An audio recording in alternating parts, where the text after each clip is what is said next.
we abort the mission instantly because that's not what the head coach wanted. So at the end of the day, Bill Belichick is going to know what's being called and if he wants that play to be run out there on the football field. Okay. By the way, Drake also said sticky. It gets sticky. And this gets sticky here when you talk about who's going to be the offensive coordinator and calling plays there in New England. Tim, give me your thoughts on what you heard out of Bill Belichick.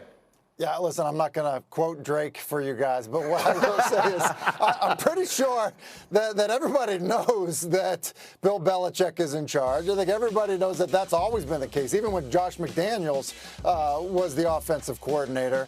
But I do think this, and I think that the fact that we're getting that type of reaction out of him, is a little bit of, how they've been peppered about questions in regards to how the offense is going to work and who's going to be calling plays. So Belichick's been heavily involved throughout this offseason, throughout this training camp in the offense. I think that is a little bit of a departure of how it's gone in the past. And I think that it's something that we're going to continue to see going forward. And it would not shock me if at some point during the year, he ended up being the play caller. Mm-hmm. Well, listen, Mac Jones talked about it, too, after that preseason game about Matt Patricia being the one to give him plays. Tim, considering you are, would it give you pause? And I know Mac Jones is a young player, but would it give you pause as a quarterback to know that the guy who's giving you the plays is really a defensive guy? Yeah, I mean, that's not the issue. The issue is the guy good at his job? Like, plain and simple, okay, is our offensive coordinator good at his job? And I've said this all offseason. When offensive coordinator jobs were open in the National Football League this year, nobody was calling Matt Patricia and Joe Judge for interviews. They weren't.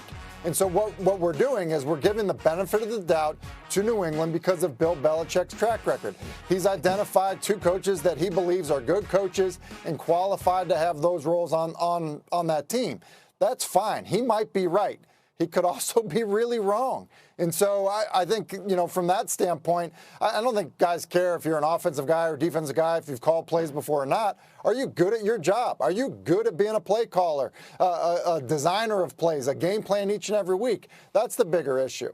All right. So then, Sam, based on all of this, you think New England playoff team? I think they are. I think they are. And I've gone back and forth on this. And I kind of went back and I just went back and looked at some schedules, right? You think about teams in the AFC that might be fringe teams. I mean, you go to the Raiders, right? Loaded AFC West.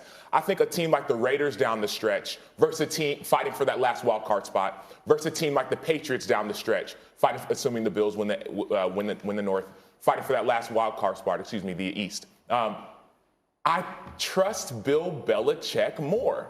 That's kind of my thing. And so even last year, rookie quarterback, what's going to happen? No Tom Brady. What are we going to do? They still made the playoffs. Like, they did enough early in the season. Look at their early season schedule. They can do enough early in the season to be a 10-win team, to be finish season 11-win team. And it's hard for me to knock them out. So I've gone back and forth on this. I'm landing on the side that the Patriots make it because I trust them more in clutch time than I do some of the other teams that'll be in the wild card spot. I see you nodding your head there, Gross. Give me your final word. No, I kind of disagree. I have the Patriots outside, but it's not because of the coaching.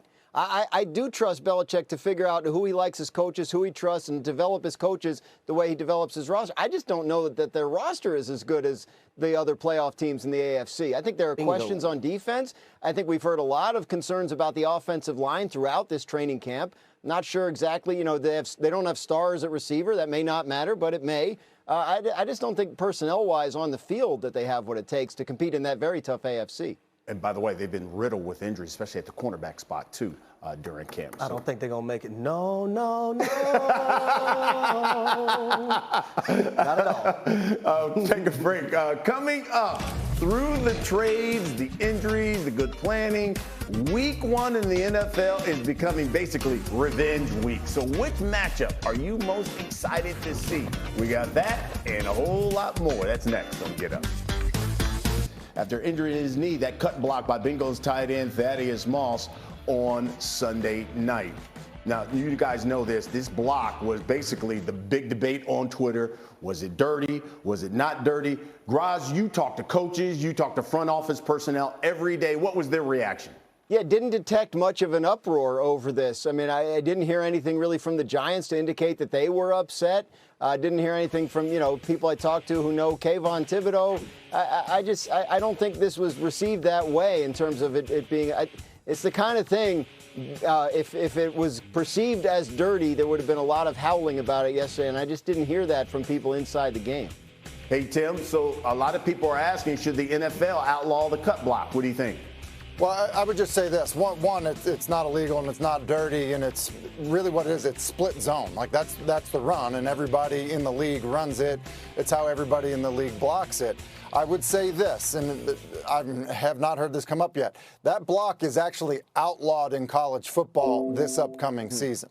Like, it's a rule change this year. It's not allowed in college football. And so I do think that, as we talk about, are things trickling up in, pro football, meaning we're seeing more Saturday offenses on Sunday, or do things, technically trickle down? The truth is they both influence each other. College football has made this an illegal block. I think ultimately it ends up being a legal block in the pros. The question ends up being is that now you have a tight end, with the offense, call him 250 pounds, sprinting across the formation to kick out a defensive end who maybe weighs 270 pounds. That is a really big collision for a guy that is going to stay up. And so now all of a sudden you're trying to take the head out of the game. That's a huge collision with two large guys. And so I think the NFL, has to think about, hey, protecting the knees is one thing, but they've also been trying to take the head out of, a lot of these plays as well in terms of, significant collisions. All right, let's bring the debate back in here. Harry, give me your thoughts. You guys played. Yeah. You're a receiver. Yeah. That dirty? Not dirty. No, it's not a dirty play at all. And I have been that guy in a wing position coming back to slice a defensive end on the line of scrimmage. And I'm going to tell you right now, I weigh 180. I'm not going head up and face-to-face with a defensive end to block him. That play probably happens 15 or 20 times throughout an NFL weekend. And it's a common play. Now, I think what happened on the play, you can actually see Thaddeus Moss, him thinking entirely too much, Kayvon Thibodeau thinking too much and not playing the cut block the correct way. Sam Otto, you play defense, y'all have that red ball out there, right? And coaches roll that red ball to defensive players to do what? Mimic a cut block and utilize your hands and make sure that these type of plays don't happen. But to say that it was cowardly and that it was egregious, I don't think so at all. Now, I will say this. A lot of people want to ban this. I have an issue with a guy like Chris Godwin catching a football across the middle of a football field and not seeing a defender coming, and that defender sawing his leg off and tearing his ACL. So if we're going to outlaw that cut block, are we going to outlaw these type of tackles as well? Because that's where I'm at with it. You're a defensive guy. What did you think? Yeah, I thought it was a clean play. And mind you, I played defensive end for 9 years, outside linebacker for 9 years, my entirety of my NFL career and also in college, right? So the last, 13 years. And in high school, too. It's one of the most common blocks. I think Kayvon Thibodeau wasn't ready for it. I think you could tell he was like, is he going to cut me? Is he not? Number one, you need to be ready for it. But the bigger picture, I think the conversation people are having is, should it be outlawed, right? And then should the play like Chris Godwin be outlawed? We've seen quarterbacks, you can't go low anymore, you can't go high anymore. Well, if this play should be outlawed, which some people could argue that it will, then you should also argue that going low on receivers should be outlawed. We also took out the play where, remember, DBs would go low on O-linemen. Yep. You can't do that anymore. And so for me, I'm okay having the conversation. I just don't like the fact that it's so much in retrospect. Because if the play was played correctly, this would be a non-conversation, right? This play, the 15, 20 times every weekend that this play happens, it's a non-conversation until it's played incorrectly, then it becomes a conversation. So if we want to, let's make a change, but let's make it across the league, not just, because this guy got hurt for defensive ends. No, receivers as well. And at the end of the day, football is football. And we got to understand, football is going to be played. It's going to be a physical sport. Let's not just try to outlaw everything just because something like this happens. Raj, you got to find a word? The legality of the play depends on where on the field it happens. The league expanded the zone in which cut blocks are illegal last year. So to Tim's point, it's about momentum and speed. The further away you are from where the snap takes place, the more illegal it is, right? Because you get up more speed, right? So that play is legal where it took place. But if it happened outside the tight end box or more than 5 yards down the field, it would not have been. Good point.